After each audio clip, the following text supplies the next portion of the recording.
Have you ever heard the saying that the root of all evils never falls into debt? It sounds like slavery, and to a certain extent it's true, because when you're drowning in debt, your life is compromised. While you try to pay off your debts, they don't wait for you to gather money.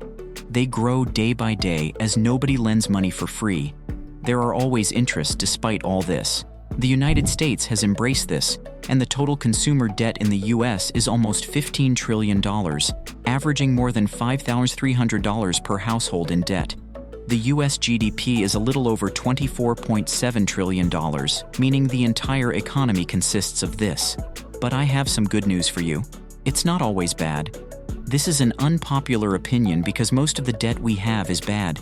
You probably have credit card debt, a car loan, housing debts, and maybe student loans, and you're thinking it will take decades to pay off all these debts. How could this be something good?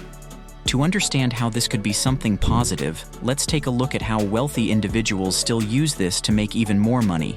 It might seem a bit confusing, as why would someone with a lot of money use debt in the first place?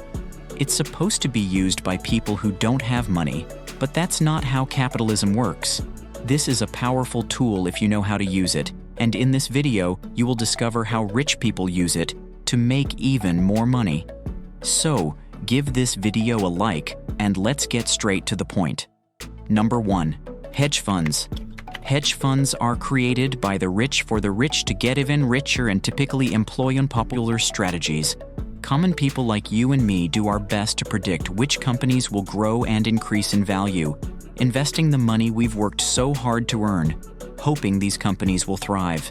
However, hedge funds often employ a completely opposite strategy. They aim to make money when companies fall or go bankrupt, as was the case with GameStop, where the internet challenged hedge funds and led them to lose over $13 billion. But how do hedge funds make money from debt? Let's say you expect a particular stock to fall, like Facebook, because you know that Apple, which produces the most popular smartphone, will announce next week that it won't allow apps like Facebook or Instagram to track your online activity and will prioritize privacy, which will greatly harm Facebook's business model. So, you pick up your phone and call your broker to borrow a single share of Facebook from them, which costs, let's say, $100, and instantly sell it in the market for $100. Congratulations, now you have $100 in your pocket, but you still owe your broker a share of Facebook. Let's say you're right, and next week, the price of Facebook's shares drops to $70. You use that $100 to buy a share of Facebook for $70 since the price has dropped, and return it to your broker, keeping the difference. Congratulations, you've earned $30 with a single share.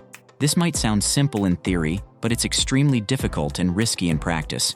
What if you're wrong? What if the price doubles overnight? Still, you'll have to return that single share of Facebook to your broker and pay interest for borrowing that share. Now, you'll have to repurchase that share for $200 to return it to your broker. When you buy a stock and try to sell it when it rises, the maximum loss is the amount you invested, but not in the case of shorting. If the price keeps rising, your losses theoretically increase indefinitely, as theoretically the stock price can rise indefinitely. But if you have 100 analysts working for you, you can make a fortune using this strategy. Number 2. Loans. Most commerce is based on this. It might seem a bit controversial because borrowing money to start a business is a terrible idea, and personally, I would never do it. But there are businesses, especially traditional ones, where using this is your best option. Let's say you want to sell pens. It's a very common product, and there's practically always demand for them. Ideally, you'd fly to China, find a factory that produces this type of pen with good quality and a suitable price. You'd buy a container of pens, ship them to the US, and distribute them to your customers. But nowadays, this is mostly done online through sites like Alibaba, unless it's a more complicated product where you have to visit the factory. But here's the trick. You don't actually need to pay for the products to have the product first. Let me explain how. In the last 50 years, China has become the world's factory, producing literally everything. Thousands of factories work tirelessly to produce everything the world needs, and to facilitate sales, Most of these factories would be happy to lend you their products as long as you pay them at some point in the future. Of course, they wouldn't lend to strangers, so you'll have to build some kind of trust with them first, but that's how business has been working for the last 50 years. Once the customer sells the product in the US or anywhere else in the world, they would pay the factory and order more products. Essentially, you're telling the factory that you know how to produce and can help them sell. If I can sell it for a price above this, that will be my profit. What makes this strategy great is that you're not using your own money in this transaction. That's why selling is one of the most important skills you can master. Number 3, refinancing. Real estate debts are the best kind of debt because they are full of loopholes. If you don't have a mortgage, you're paying extra taxes. Wealthy people always have several mortgages to get all these deductions. Remember, every dollar you should pay in taxes but instead save is an extra dollar earned. So this is another way the rich get richer. But let me give you a more practical way. This is basically how the rich get richer in the real estate market. Let's say you've saved $200,000. That's a lot of money, but honestly, it's spare change for the wealthy. You can't even buy a house with that. Of course, you can't get a mortgage of up to $800,000 since you have to make a 20% down payment. But here's the secret. Let's say you find a property that costs $500,000. It's in poor condition and needs some or maybe many renovations. You go to a bank and get a mortgage making a 20% down payment. Let's say you'll spend about 10% of the total cost of the house to renovate it, or about $50,000. You go back to your bank again, but this time to refinance your mortgage. When you got your first mortgage, the value of that property was only $500,000 because it was in such bad condition that no one wanted to live there.